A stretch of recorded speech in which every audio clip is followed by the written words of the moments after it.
Taxes on our businesses. Why are you doing that? He said, Macron, nice guy. You know, look, he's for France. I'm for us. I'm for us. You know how you spell us, right? You spell us, U.S. I just picked that up. Has anyone ever thought of that before? I just picked that up. A couple of days I'm reading and it said us. And I said, you know, if you think about it, us equals U.S. Isn't that? Now, if we say something genius, they'll never say it. You know, we get 25, 30, 40, 50, 80,000, 100,000 people to speeches. They've never said Trump's a great speaker. Never said. I've never heard it. I said to my people, do you think they'll ever acknowledge I must be doing okay? Except I'm a very handsome person, so I guess a lot of you want to sit. They want to sit and look at me because I'm so, like a beauty pageant. No, it's amazing. Wow. Very, very good job, Donald. You guys laugh, but he was also the first one to figure out where his cubby was, and he's making excellent progress in addition and subtraction. So don't listen to the haters, Donald. We are all extremely proud of you and your words.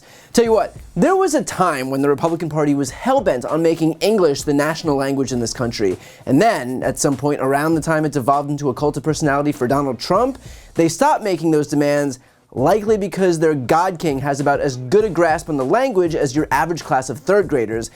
And I mean that with no disrespect to your average class of third graders. Here's another gem from today. Stumbling, mumbling, didn't know where the hell he was. And then CNN, I watched CNN to see, I like to see what they do. They said that was one of the greatest speeches since FDR.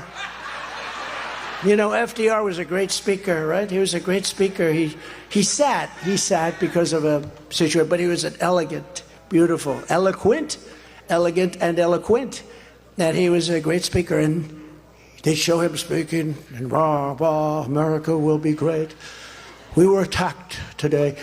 You have to understand, now they showed this guy who can't put together two sentences, and they say, that's one of the finest State of the Union addresses since FDR.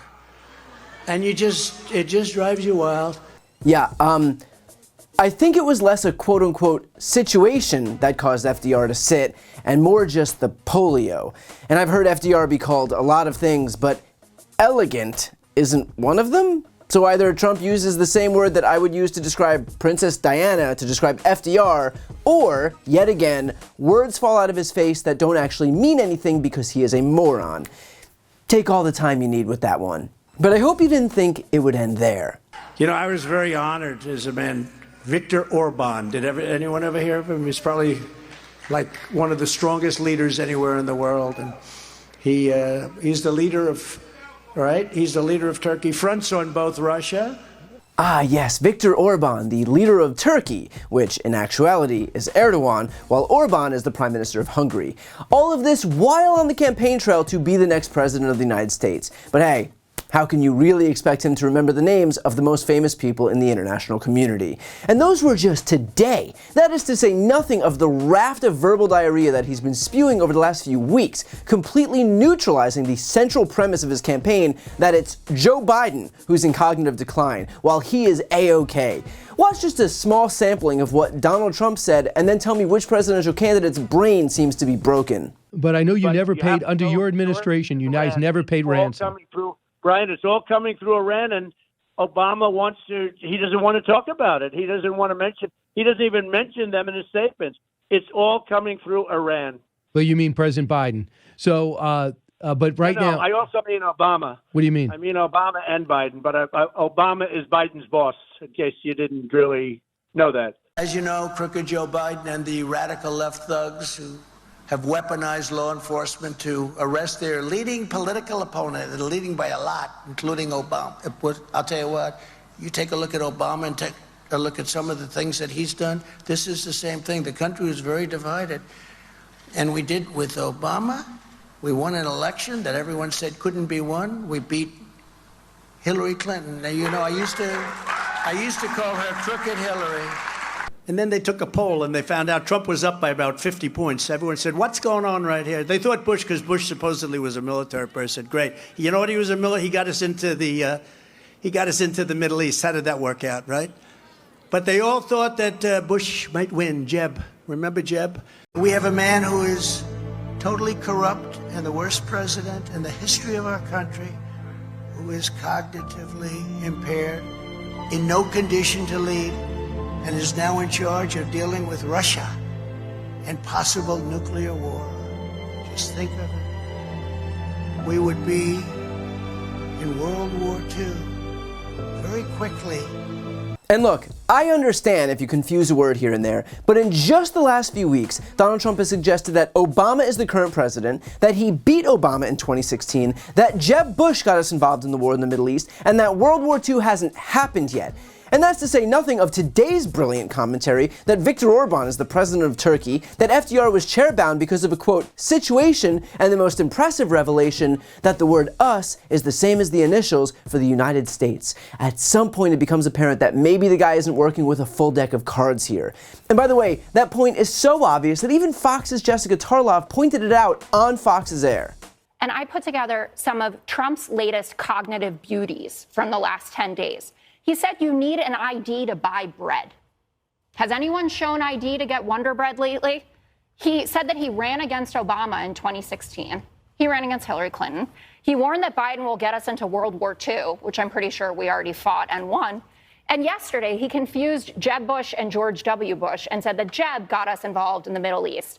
And then, of course, there are his authoritarian posts on Truth Social calling for the chair of the Joint Chiefs of Staff to be executed, and saying that he's going to investigate media companies that he doesn't like. You know, and can you imagine if Biden said, you know what, I'm going to look into that Fox News. They don't seem to like me over there. And look, none of this is to say that suddenly Donald Trump might not be performing at the peak of his game here. I don't think that's news to anyone.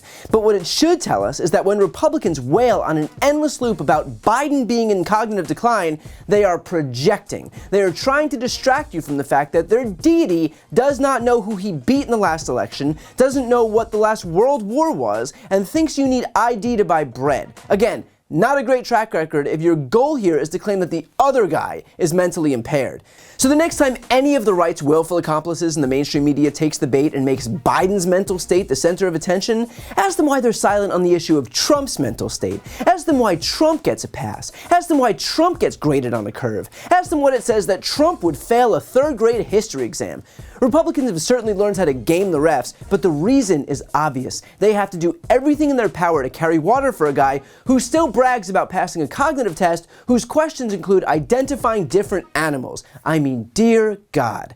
And finally, one last point on this. When it comes to Biden's cognitive abilities, we don't have to sit here and wonder whether he would be capable of doing the job, because he is quite literally already doing it, and doing it more effectively than any other president in our lifetimes. And don't just take my word for it, because the successes speak for themselves. The American Rescue Plan, the Infrastructure Law, the Inflation Reduction Act, the Gun Safety Law, the CHIPS Act, the PACT Act, reauthorizing the Violence Against Women Act, codifying marriage equality, bolstering NATO, adding 14 million jobs, bringing inflation below 2%, and the unemployment rate down to a 50-year low. Those wins not only speak for themselves, but they are a testament to competent leadership. Republicans, meanwhile, continuing to take their cues from Trump, can't even choose a speaker. The contrast here couldn't be more obvious. Before you go, I need some help. Please subscribe to this channel and do your part to help grow the progressive media ecosystem. I don't do sponsorships or paid ads, I won't ask for money, but just subscribing to this channel goes a really long way, and it helps get the message out to more people. The subscribe button is right here on the screen. You can also subscribe to my Spanish language channel, which I made to reach those crucial Spanish-speaking voters. That link is on the screen too. And finally, if you want to listen to my audio podcast, you can follow that link as well. Thanks so much for watching.